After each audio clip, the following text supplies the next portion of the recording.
That being said, with the knowledge that the only thing that Newton's laws can provide us is with a force or an acceleration, let's look at some examples that start there and then move away. So, traditional examples. Here's a traditional example of a sled with a box on it and a 100 Newton force acting on the 5 kilogram sled. Let's make that a 50 kilogram sled.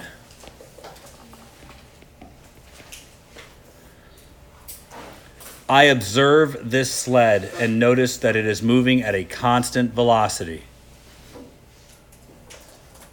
Identify the size of all the forces acting on the sled. I'll say that again. I observe this 50 kilogram sled moving at a constant velocity. Identify all the forces that are acting on this sled. Starting from the top, this object is moving, I would assume, to the right at a constant velocity. Step one, what is this object doing? That constant velocity is important. It means the acceleration is 0. And that immediately sets up the idea that the net force must be equal to 0. So the forces in this system must be balanced. So now let's try and identify what those forces happen to be. I'm going to start by looking at the forces I know must exist in the system, and weight clearly is one of them. So suggesting weight is a force that acts downwards on the object, I'll draw it like so. Now, I know there's other forces acting in this system as well, and one of them is an applied force given to me in the course of the problem. I could identify it as tension if I'd like, or just 100 newtons. It's not so important that you have a name for your force, unless that force is in some way unique. Pulling on it to the right isn't particularly unique, but I know you guys like it. It gives you a little more power to have like a name associated with it. This would be considered a tension force, but it's only going to be about 1/5 the size of the arrow I drew downwards. It's 100 newtons, and the weight of this is 500 newtons, so I'm going to expressly draw a smaller arrow.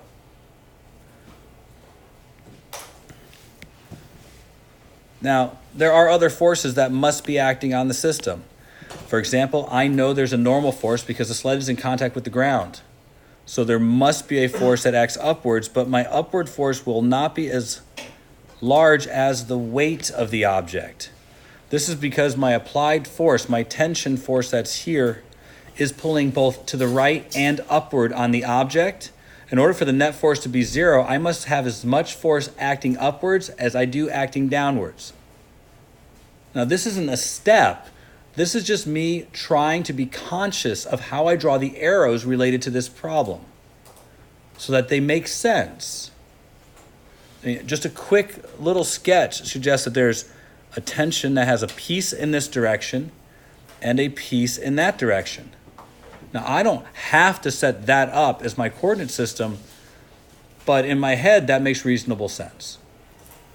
Continuing this discussion, though, leaving that yellow arrow there for just a minute, there must be a force that's acting in this direction.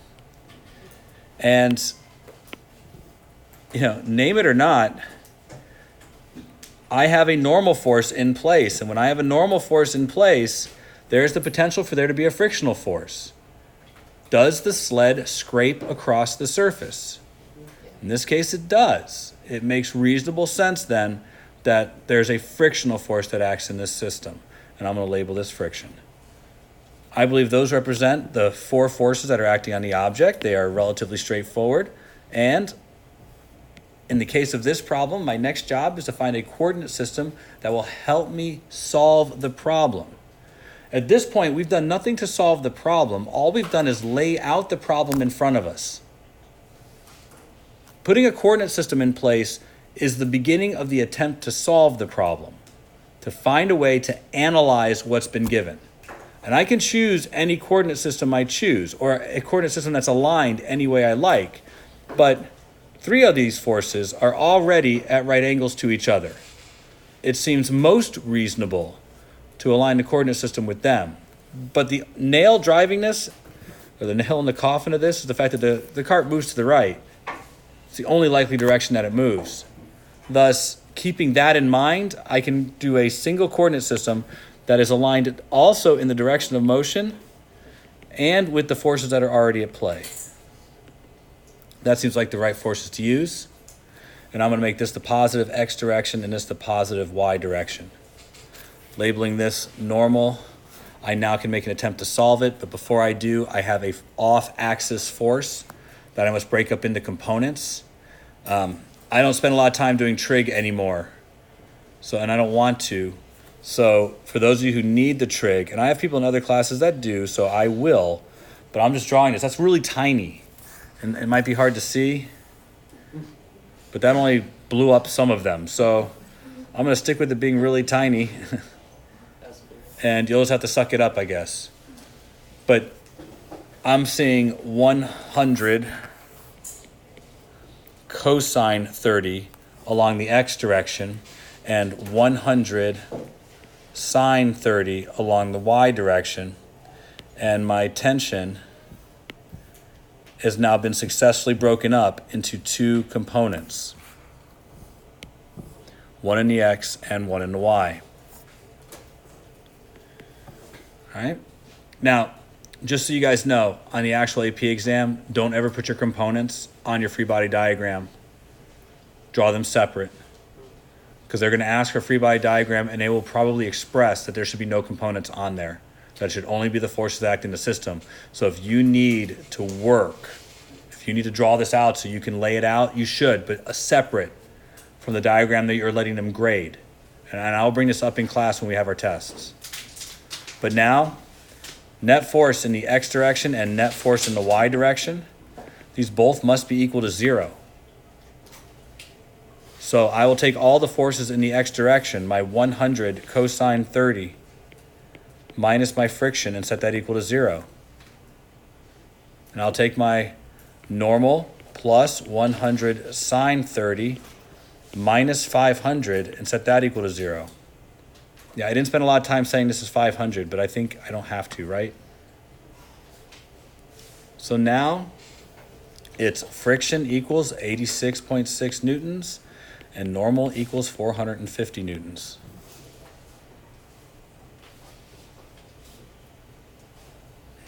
We good? All right. Let's speak about friction for a minute before we go on. Friction, unlike other forces, only exists when there's a normal force. The kind of friction that this problem is elucidating is called kinetic friction, or sliding friction. It is more common to call it kinetic friction instead of sliding friction, but both are relatively common. Older tests sometimes use the word sliding friction. More current tests will tend to use kinetic friction, but AP1 uses sliding friction, so there's no telling what will be on your test. I want you to understand that this sort of friction is a constant. Once you have an object that is sliding and is experiencing kinetic friction, the kinetic friction should be a constant. It exists because of the normal force and the roughness of the surfaces. In AP Physics C, the term rough surface refers generically to any surface that has friction. And smooth surface refers generically to any surface that has negligible friction.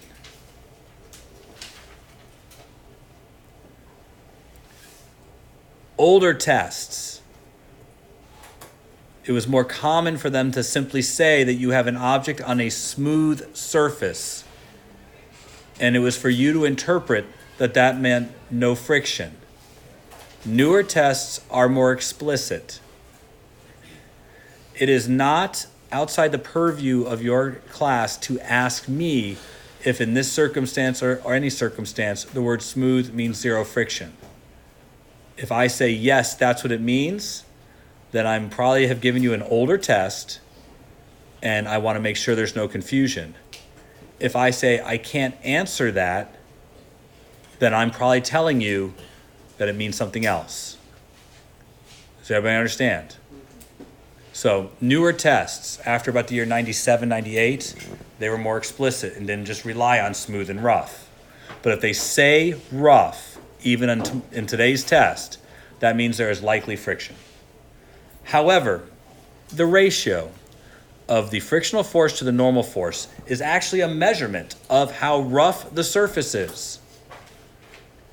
This would be a unitless quantity that just tells you how much friction you get for your normal force. It's kind of like a percentage, with 1 being the maximum. And although 1 is not the maximum, you can glue something in place. So 1 is clearly not the maximum. But generally, we look at the objects that are not attached to each other, have no cohesion or adhesion. We tend to suggest that those things will have a coefficient of friction, a ratio between 0 and 1. And so that's what we name this, the coefficient of friction. Small k here to indicate it's kinetic. We use the Greek letter mu again. We've used it before, we're using it again. So this is the lowercase mu to indicate coefficient of friction. But again, it's just this ratio. It might be better for you to memorize it this way rather than an equation. Now, just as a contrast, prior problem, would there have been any friction? If it was just sitting there, no. I grabbed the wagon's handle, I started to pull on it, but it probably didn't move right away. I had to overcome the static frictional force before it would start to move. We know that there's kinetic friction, which we just talked about. There is also static friction, sometimes called starting friction. This is the type of friction that exists for two surfaces that are not moving with respect to each other. This frictional force is holding the object in place. This is a little different and has to be treated with a little bit more care and respect. If the object's not moving, and I'm not saying it's not accelerating, I'm saying it has a velocity of 0, you know it is at rest, then the type of friction holding the object is the static friction. Static friction is always greater than kinetic friction. The atoms have more time to set up, and therefore the bonds between the opposing atoms, the van der Waals forces, are stronger. You have to break static friction to get to kinetic friction. But here's the issue. Static friction starts at 0 and then increases until you break it. Now that's kind of hard to understand, except if I wasn't pulling on the wagon, that's mathematically written as an inequality, which means the static frictional force can be any value up to and equal to this product. Now, I'm saying this very clearly. The static frictional force can be any value up to and equal to mu times the normal force, which means you don't necessarily know whether you have the maximum static friction or not. You'll need some condition of the problem to help you figure out whether you're at the max or not. That makes solving for mu here a little challenging. Under an inequality, it's hard. That doesn't mean it's hard to solve for the static frictional force, but to solve for mu, that's harder. Because if you know that mu is 0.7 and a normal force is 12, that doesn't mean you know how much friction is acting in the system. The friction can be any value less than that product. It depends on the conditions of the problem to know where you are in that scale. So you have to look for words like maximum. What's the maximum force you can apply before it breaks static friction, before it begins to move? Listen for words like that that clue you in. Otherwise, if you don't have that, you can't assume that you're at the maximum. But F max is when these are equal. But until then, you don't know.